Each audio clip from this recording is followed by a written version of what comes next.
Okay, I want to get this into a video. I just streamed playing the unknown and against him for about 5 hours. So these are my thoughts on the killer. I think that he's really, really. How do I say this?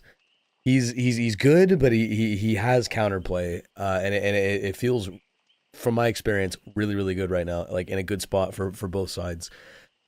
It seems like as a survivor, the standard holding W and breaking LOS is going to be very good, kind of like Nurse in a way. But this killer, like, yes, it is. You have a nice AOE with the UVX that he shoots out, the little ball, like the blast radius, and it can be pretty forgiving at loops for the killer player. But then again, at the same time, the survivor, if you're able to, like, if you're good enough to be able to navigate the map while also keeping your camera on the killer. So mainly if you're just an experienced player, I guess, you can get rid of your weakened status effect fairly easily mid chase, and you can force this killer to have to hit you multiple times with an M2, which is why I think that, like, yes, he's pretty strong in a chase, but he's counterable too. It's not just like, like say Nemesis, like you get hit with a whip and then you're just infected for the rest of that chase.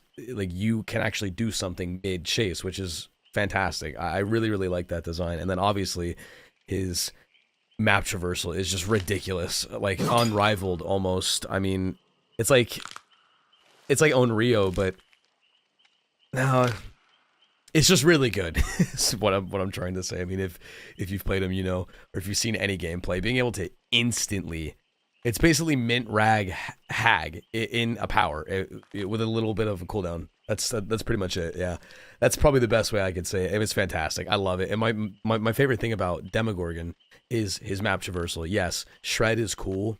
That's always nice. But my best, or my favorite part, is being able to hook someone and then immediately start going across the entire map to get to a gen or get to where I know people might be. They're healing. I see them on barbecue, etc., etc. And this killer can do that just so seamlessly. The only thing is you have to make sure you try and get your hallucinations in a good spot, and you can do that kind of by tapping the power to basically delay when it happens. So I mean, like, if you can get the hang of it, you can kind of manipulate where you drop your hallucinations, and they can be in really good spots. And if you can get like a couple hallucinations on one side and then a couple on the other side of the map, or maybe just like one on each side of the map and then a couple in the middle, if you can just spread them out pretty evenly around the areas, this killer can be ridiculous. I mean, you can go all over the place so fast, and the cooldown for teleporting is decent. It should be that way though, because if he could just ping pong around hallucinations like crazy, he would be insane. But overall, I'm really really happy with him. I definitely can see myself playing him a lot, just strictly for the map traversal. The Junkrat style gameplay of the UVX bouncing the pod thing off walls and everything is interesting. I mean, it's unique to DVD, so that's fun. Ricochet the killer, very pog, very cool. Moving on to the perks now. I think all of these perks are pretty good, except for maybe Unforeseen. I think they're all pretty good when coupled with things. Unforeseen is pretty decent just on its own, but I mean, Unbound, this is the Vault perk. This is really good in a Vault build. I feel like if you just run this on its own, it's going to be okay, but it's not going to be game-changing. But you throw this on Vault Myers or Xeno with Self-Destruct Bolt, which is the purple add-on that increases Vault speed. You throw on Bamboozle, Superior, Fire Up if you want to go all out. And dude, you can fly through a window and get haste too. Only downside is you have to hit someone, but I mean, it's decent. Okay, then Undone. Once again, this is another perk. Well, I feel like on its own is not going to be that good, especially if you're on a mid to high MMR where people know how to hit skill checks. I mean, it's okay. But when you combo this into a skill check build, you're playing Doctor, basically. If you put this on Doctor with Coulrophobia, Unnerving, Oppression, Overcharge, anything that's going to make skill checks more difficult, you're going to actually get some value out of this. And I mean, max stacks is a 30% gen kick with it blocked for 30 seconds. That's pretty good. 60-second cooldown seems fair. Somehow Oppression still has an 80-second cooldown, by the way, but I digress. So yeah, on its own, mid.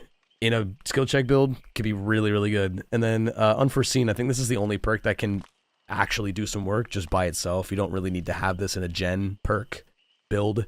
You can just run this. It's like Dark Devotion, but on a gen. It's like Trail of Torment, but better in a way, but also worse.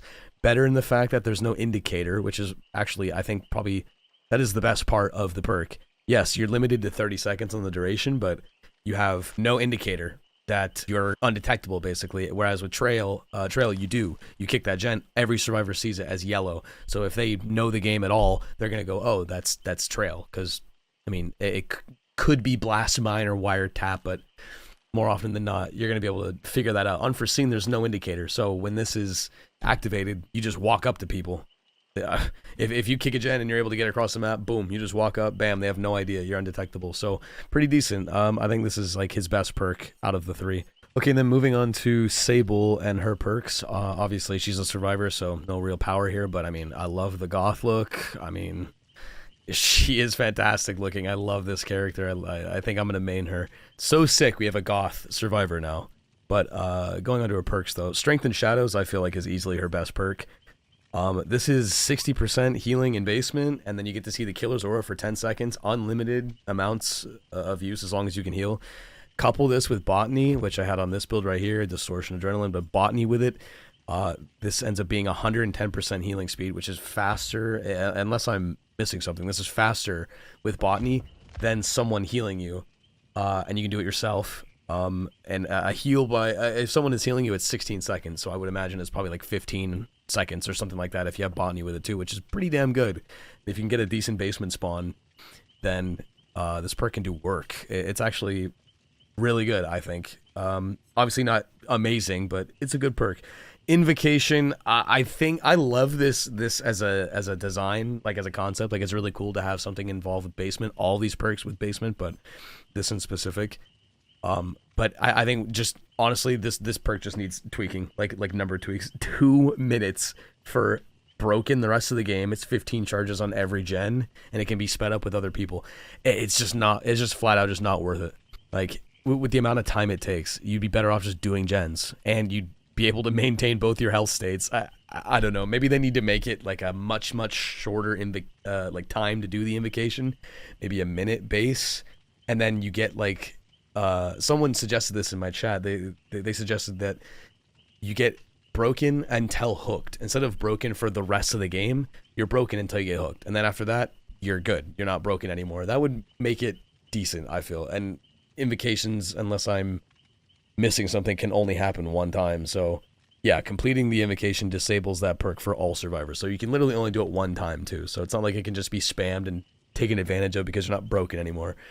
A cool perk, just needs buffs, honestly. And then Wicked, from what I was told, this isn't even going to be what it is, that they're changing this. So I guess I won't really comment on it. But I mean, this design right here sounds kind of cool. But then again, yeah. Playing against, since we're talking about survivor, playing against the unknown, I mean, pretty much the same thing that I said as playing as him. There's counterplay. If you're able to maintain keeping your camera on him, and you even just win like one little mind game, you can completely rid yourself of the weakened status effect, and then he has to hit you again, and you can really eat up time. Whereas if the unknown player they're just playing really well, they're predicting you perfectly, they're hitting you with every single UVX shot they fire, he can be pretty difficult to deal with. He really can, but it's dodgeable. That's the thing. I like that. It's an attack that has a nice blast radius, but it's dodgeable. You can react. It doesn't travel that fast. The blast radius is reasonable. It's big, but it's not too big. You can react. It's cool. I like it. I like it. You can counter it in chase, which is so sick. It's not like a break chase, then go, find a vaccine and then use that. It's instant. It's feedback. I like it. So I don't really think I would mind playing against him. Then again, everyone is still learning him. I did play against a couple people that were really good, and they were hitting shots through walls, which I think is another really cool factor about him. Kind of reminds me of Pyramid Head in a way. If you can get a good read on someone and you can imagine they're going to be hugging the wall, you can hit them through the wall. That's sick. I think that's really cool. A lot of people were like, man, I don't know. Should we keep that? I think it would be fine. I don't really see a problem with it. Oh, the map too. I should talk about that. Excuse me. The map. I really like the map too. It's a pretty decent sized map. It's kind of big, but the layout is fine. You can, there's decent loops. The main building is not annoying whatsoever. Definitely one of the best main buildings, I'd say, in the game. Yeah, I don't really have any complaints about the map. I like the double palette tile. That's kind of fun. Similar to the one that's on preschool, that double palette. I mean, it kind of sucks, but it's something different. It's cool. You know, it's unique. We have Shack on the map. That's always good. Yeah, no complaints, honestly. I'm overall really happy for this with this chapter. Good Lord, I can't talk. And I'm looking forward to it, man. So, yeah, I think that's it. Thanks for watching, guys.